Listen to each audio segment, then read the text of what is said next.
Toronto police linking many recent homicides and shootings to one of the longest-lasting and most dangerous gangs in the city, the Galloway Boys, who have a history of violence that goes back more than a decade. Joining me now, Ron Retham, a former member of the Toronto Police Service Elite Emergency Task Force, Special Weapons Team and Drug Squad.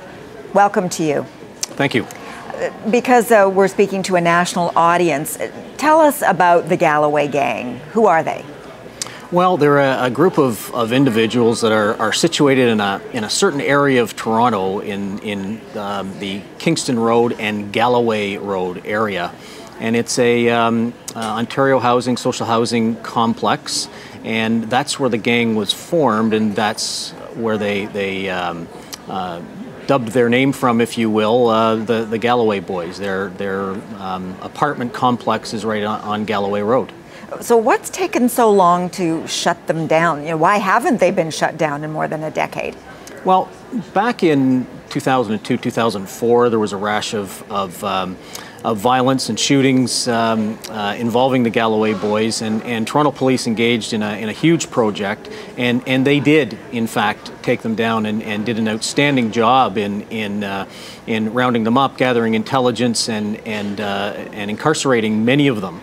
However, now we're seeing some of them get out of jail. We're seeing a reinsurgence of some of the gang members, and also we have kind of the next generation coming up as well. So how do you begin to handle that then?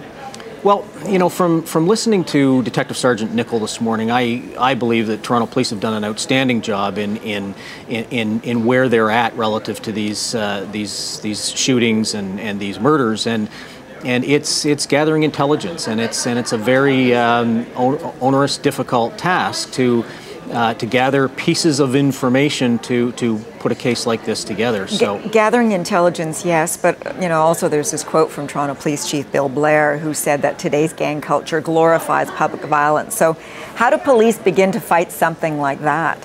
Well, it's through intelligence-led policing. It's through street policing. It's through you know, gathering information from the street level. However, it is very difficult because a lot of these witnesses that we have fear retaliation, and they don't want to talk to the police and give the information that's required to carry out the investigation.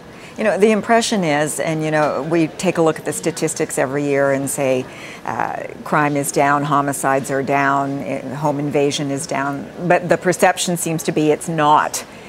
As far as you know, where does it stand? Are our cities safer these days or not? Well, I think we've seen a real rash. Obviously, we've seen a real rash of shootings this past summer and in the past several months. And so, what we've got to look at is how does the community feel? I mean, you know, statistics may say one thing, but if the level of fear in the community is elevated, that's what we have to deal with. And unfortunately, when these sort of situations happen, it taxes the police resources unbelievably. So when we have a number of shootings all in one area in very close proximity to each other, the police resources are really tapped, and so that then leads less police on the road, which can lead to more crime. So we've got to go with how do members of the community feel, and I think members of the community around the east end of Scarborough, and I live in that area, we don't feel very good about it right now, no matter what the statistics say. Right. Good to talk to you. Thank you so much for your insight. Appreciate it. Most welcome.